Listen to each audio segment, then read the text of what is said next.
starts to, as the Democrats start to pass more civil rights legislation. Okay. Kennedy did not necessarily agree, nor did his defense secretaries and defense people in the White House agree that just threatening the Russians with a nuclear weapon was going to stop communism. Like, let's say that a revolution happens, you know, like in, oh, I don't know, just pick a country, Venezuela, just for fun. You can't stop a revolution by threatening to use a nuclear weapon, you know? And it became very clear to the people in charge of our military that what we needed to have was a more, what they call a flexible response to dealing with these problems, these resistance movements in the third world. A resistance movement is when there's a communist insurrection in any country, and we as the United States need to be proactive in dealing with those threats and not necessarily threaten everybody with a bomb. We need to send in folks like the Green Berets to go in and train anti-communist forces in Central and South America. Maybe we need to send money to prop up governments that are against communism. We need to have a more flexible response. So that's what that word means. Send in troops if we need to, train militaries, send in money, whatever it might be, okay? A good example of this is right when Kennedy got elected, the Bay of Pigs invasion took place. Now the Bay of Pigs has to do with Cuba. Cuba's right here, very close to the coast of Florida, and in 1959, a gentleman by the name of Fidel Castro took power in Cuba. Fidel Castro was a communist. And many Cubans left Cuba to come to Florida, and henceforth there is a huge Cuban American population here today in the city of Miami and surrounding areas. Anyways, so as Eisenhower was leaving office, he told Kennedy, he's like, dude, I'm not sure if he said dude, but you know what I mean. He's like, okay, young man, you're about to take the reins. We have planned a expeditionary force to go into Cuba and to knock out Fidel Castro. We have it all set up. All you have to do is sign on the dotted line to give the command orders. Kennedy thought it was a good idea. They did that. They sent in thousands of ex-Cubans, Cuban exiles actually, from the coast of Florida into the Bay of Pigs, which is about right here. And they basically lose the battle. What their goal is to try to dethrone Fidel Castro, and it doesn't work. Okay, Fidel Castro ends up still in power. It's a huge foreign policy failure for Kennedy, and I think probably the Russians were either laughing at him or they couldn't believe that we would actually try something like that. I mean, seriously, with only 3,000 men, you're going to try to overthrow a communist government that's been in a revolution for years and years. Well, anyways, that's what happens, and henceforth in Cuba we have some serious issues, as you guys know. Now, one other thing I want to mention too here that, and I mistakenly didn't put it here, but it's the Cuban Missile Crisis.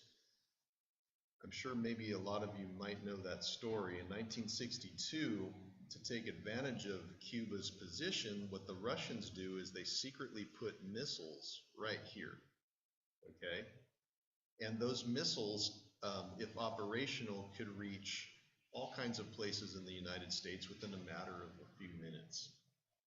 And so the trick for Kennedy was in October of 1962. How do you make the American people safe?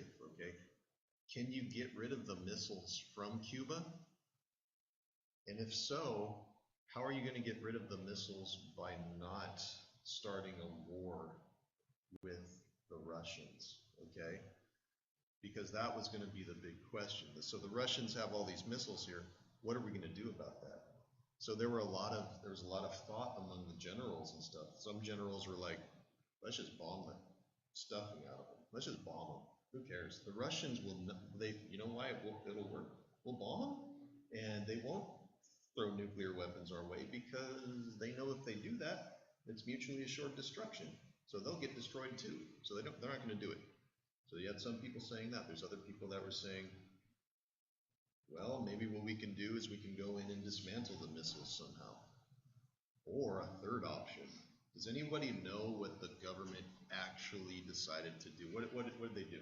That they built 90 missiles on the borders of every state. Oh, you mean anti-missile missiles? Yeah. They will eventually do that, but not in the time period we're talking about. Okay. Yes. They put a trade embargo? No. That's later. Yes. Is it blockade? Okay, blockade, yes. He said it. Okay. So what the US government did, if you want to follow my clicker, the US government basically put the Navy ships all the way around Cuba so that the Russian ships coming in that were supplying the missile technology would eventually run into the ships. And that was risky, because if the Russians were to actually open fire on our vessels, that could trigger like a nuclear war, World War III, which nobody wants.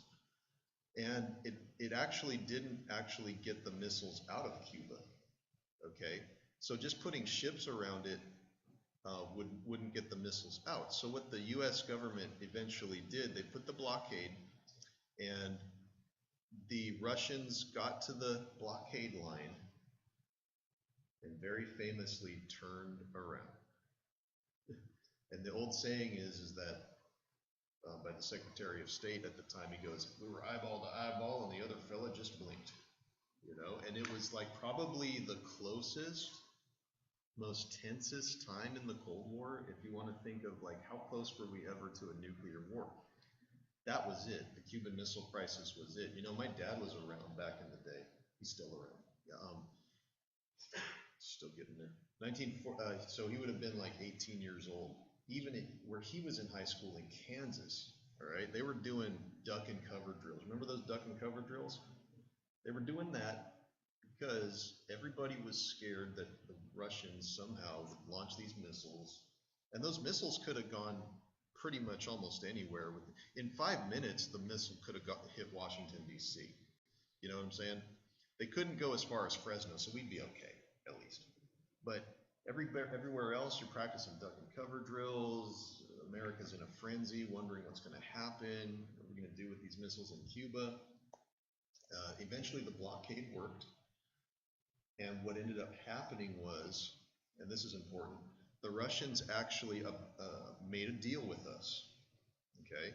And the deal was they'll remove the missiles from Cuba if we remove our missiles from a neighboring country, and that country is Turkey.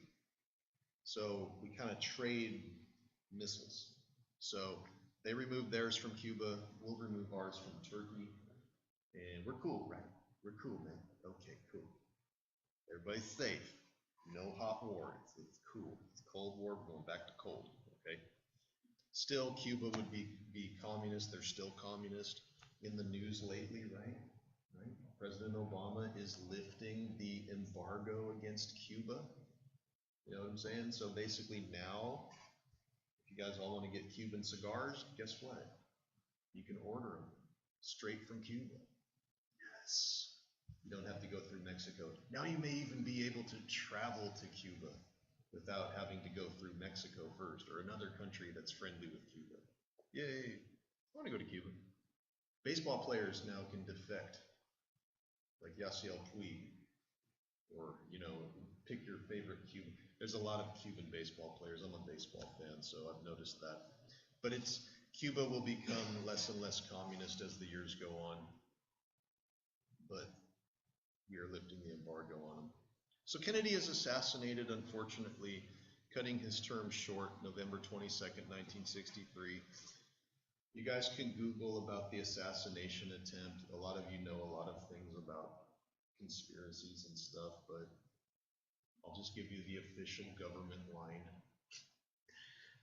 Kennedy's in Dallas, Texas on November 22nd. And what's he doing? He's going to the South so he can, this is 3 months after Martin Luther King's big speech, right? Remember the civil rights movement? Martin Luther King's big speech in Washington to try to get a civil rights bill passed. The civil rights bill does get moved through Congress. Kennedy goes to Texas to basically say, hey, it's okay. I know you voted for me. Don't worry, the civil rights bill is a good thing. He wanted to sort of, what's the word? What's it called when you're trying to make nice with people after you do something bad? Smooth things, yeah. Smooth things over. It's like what I do on a nightly basis with my wife. Okay, so you smooth things over. You try to make things better for the mistakes you've made, or whatever it might be. So that's why he's there.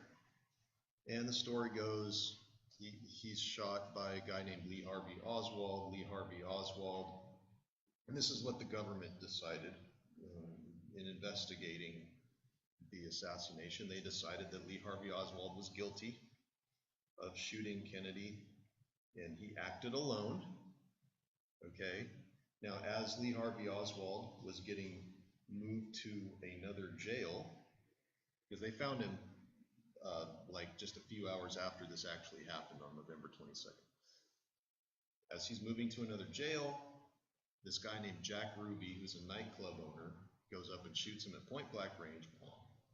And we'll never know from Lee Harvey Oswald exactly why he shot Kennedy. Now, here's the thing about Lee Harvey Oswald. He was a communist. The Russians did it. I don't know. Maybe. But Jack Ruby, actually, his last name was Rubenstein. Ruby, being Americanized, how people Americanize their names, is a guy with ties to the mafia. Organized crime. There's all kinds of crazy conspiracy theories out there. Some people think Lee Harvey Oswald did it by himself. That's what the government said. So you guys always believe the government. There's other people that think there were more bullets, like there's more than one gunman. However, we just simply don't know, right? We simply don't exactly know. There's all kinds of stuff out there, though. You can Googlefy yourself and have fun with that.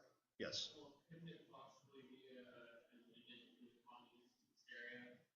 Saying that Lee Harvey Oswald was a communist using it as ammunition furthering the Cold War? Sure. You could say that. You could say that the mafia did it. There's some people that think the Cubans did it. Like that for some reason, maybe they got in touch with Lee Harvey Oswald. There's some people that even think Vice President Lyndon Johnson had him assassinated because Lyndon Johnson wanted to be president. I don't know. We'll never know.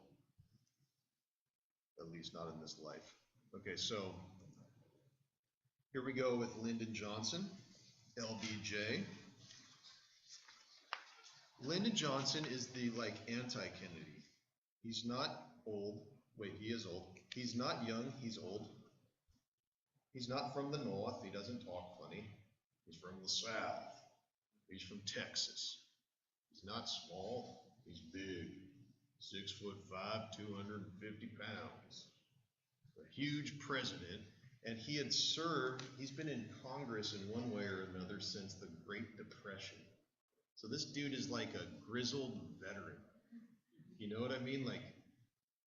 I'm a teacher, so when I first started, there were grizzled veterans that just were angry, mean people.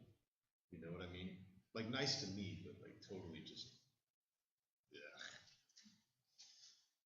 Lyndon Johnson was that guy, and where Kennedy was totally inexperienced as a politician, Johnson made up for that. It's kind of like what we have now, like Barack Obama, he only served